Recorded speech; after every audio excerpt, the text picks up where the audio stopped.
Sup, Yuns? Whoop,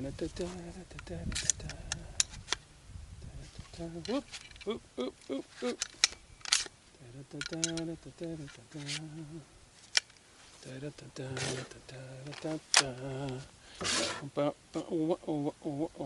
On target, simulate stovepipe. Pull trigger, clear rifle, fire one shot in 3 seconds.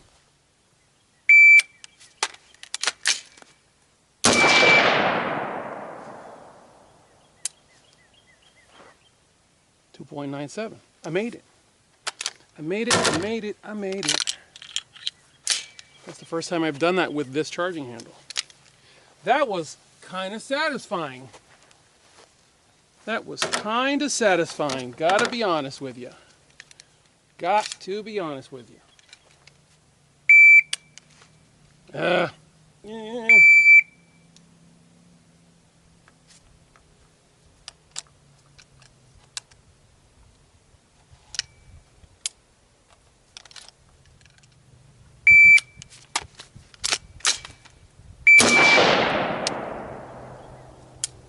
Yeah, it's a little bit slower with hard sights, but not horrendous considering that I just started practicing this with this gun, and that today is the first time I've actually even fired this gun. All right, one more and I'll tell you guys what it is that I'm doing. I think I did that with the wrong hand too. Yeah, I think I did. Force of habit. I'll have to check the video later. Yeah, in fact I know I did. That's going to be interesting.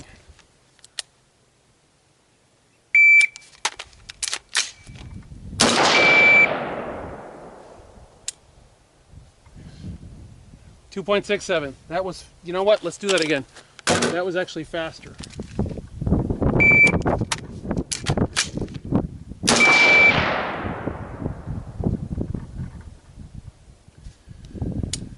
Okay. 2.89. All right. What am I doing? I am clearing the stovepipe malfunction with my right hand versus my left, because what I've had to do for the longest time is when I get a click versus a bang, I get a click and then I have to tap, grab hold of the gun, left hand, rack, back on, shoot, and that eats time.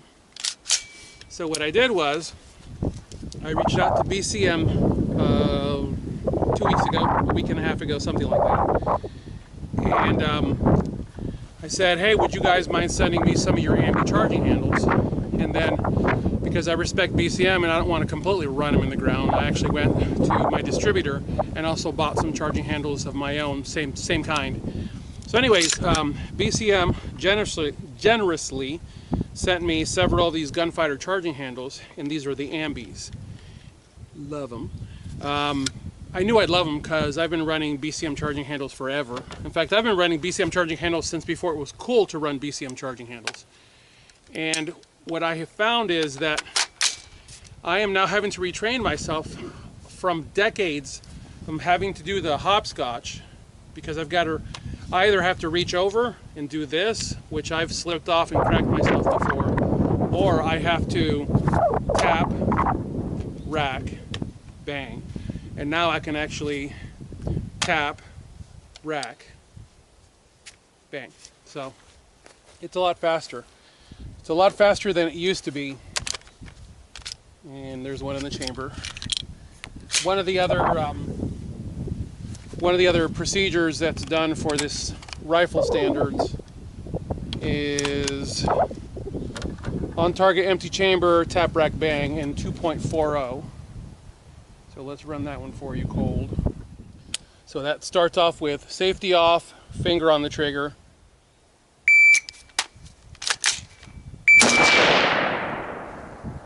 That's harder with hard sights.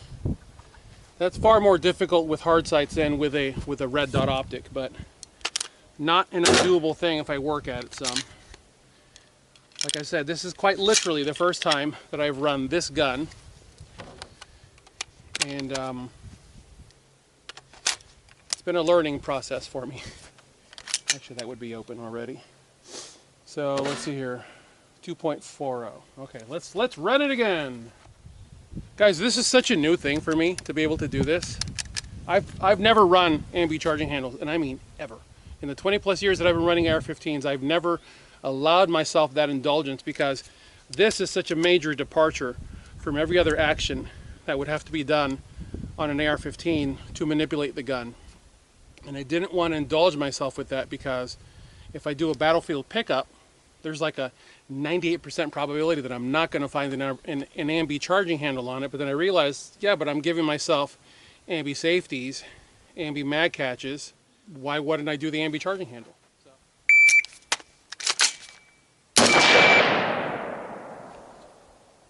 You know the bad thing about shooting plywood is you can't tell where in the world your bullet has gone until you go down range and check. Let's check. High in the forehead.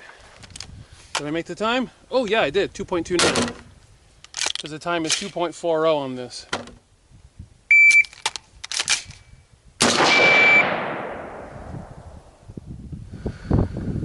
I think that's right between the eyes.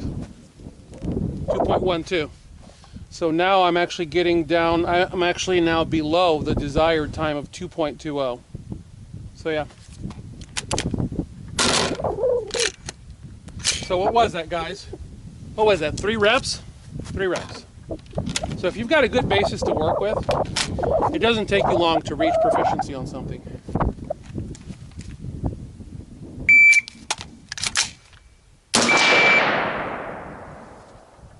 That was bridge of the nose, 2.27. So where is it? So I'm slightly over on the desired time, but I'm definitely inside a required time. Come on. Really? The camera's running. Get with the program. Dang.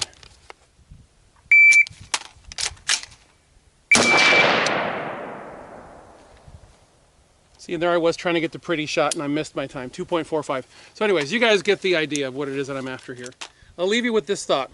Some of you are going to take offense to it, but I don't care. I was talking with a friend the other day, and I was telling him that a great deal of what passes for instruction in our industry is a lot of blustering.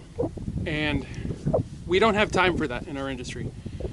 There are so many new shooters that have entered the firearms industry that are desperately in need of quality instruction. And so I'm trying to give you guys straightforward, realistic looks, a realistic look at things. And there's just no time for putting butter or sugar, as it were, on things so people can digest it better. Of the 65 classes that I've attended, and I've got another one coming up here in a couple of months, for me to get this far into all of this and not have allowed myself to make the connection that this is so much more efficient than this is. That little, a tenth, 2/10 of a second that cost me could be the difference between life and death. Now let's get a little more severe. That could be the difference between your life and your death. And that matters to me. And as I was telling, it was my friend Philip, and I was telling him this, and I said, what amazes me is that I've gone this far, this long, and not made that correlation. Finally made the correlation because I wrote rifle standards. I took Dave Spalding's pistol standards and distilled the times and made them work for rifle, and then added one extra task. And what I found in the process of doing this was that there were certain things that I didn't know. And that was a really difficult place to be. I kept going, whoa, wait a minute. I didn't know that. And it was because of some of the manipulations that are required to get some of these tasks done. Manipulating your rifle under time constraints, under distance constraints, 10 yards, is difficult if you have the perfect ideal setup. But when you're forcing yourself to work with hard sights, when you're forcing yourself to work with very little sleep, I'm kind of sleep deprived today, things change. And what I found myself doing couple weeks ago when I made this decision to go ahead and go to the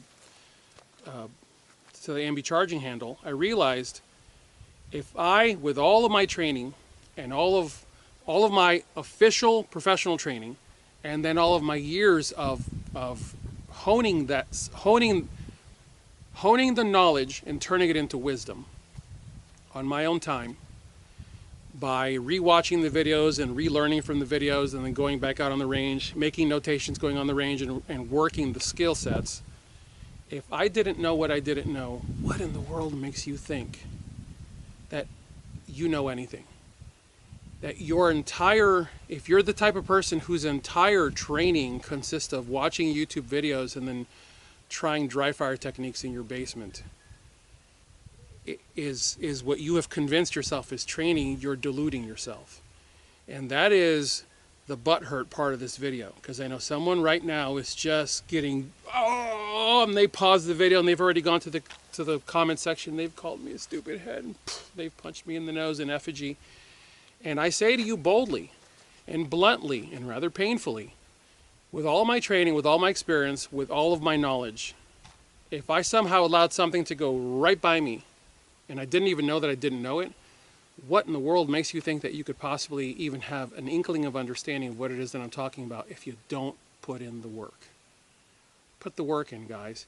If you're watching sports, if you're watching anything, tell you what, let's throw everything in one big pot. If you're watching anything that any media, and that includes news, is offering you in America, you're being lied to. Shame on you for not living with your head up. I don't mean head up your butt. I mean head up and paying attention. Shame on you for not paying attention. That we are in a serious jam in America. And the only reason, and guys, this is absolute fact. I'm closing on this. And the only reason that we have not been totally overrun in America